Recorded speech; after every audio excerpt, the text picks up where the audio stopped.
એક ગરીબ માણસની આંતરડીમાંથી નીકળેલો અવાજ છે અને એ કહેતા મને ખૂબ દુઃખ થાય છે. મહિલાઓ સાથે વાત કરતા ઘણી બધી મહિલાઓ એવી હતી કે જેના આંખમાં આંસુ આવી ગયા હતા.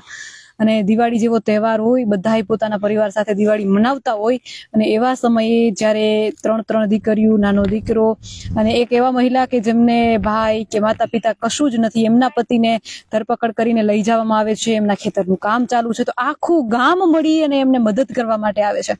સ્થાનિક લોકોમાં એટલી દયા છે, પરંતુ શું આ તંત્રમાં એટલી દયા નથી બચી? અહીંયા બેઠા બેઠા મને એ વાતનો વિચાર થાય છે કે જે રીતના સ્થિતિ જે અત્યારે બની છે, એ સ્થિતિને હું ખરેખર શબ્દોમાં વર્ણવી ન શકું ને. એ જાણવા માટે તમારે કદાચ એ ગામડાઓમાં જવું પડશે. ત્યાંથી બેસીને તમે પણ નક્કી ન કરી શકો કે એની પરિસ્થિતિ શું છે.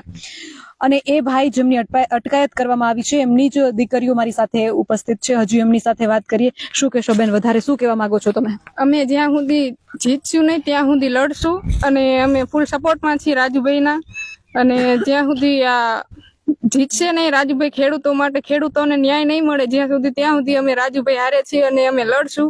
અને એકવાર ગયા છે મારા પપ્પા, હજી બીજી વાર પણ ખેડૂતો માટે જવાનું થાય કદાચ તો પણ જવા તૈયાર છે. અને અમે બધા ફૂલ સપોર્ટમાં છીએ અને આ ખેડૂતોને તો બધા મદદ કરાવવા આવે છે એટલે અમે ફૂલ સપોર્ટમાં છીએ.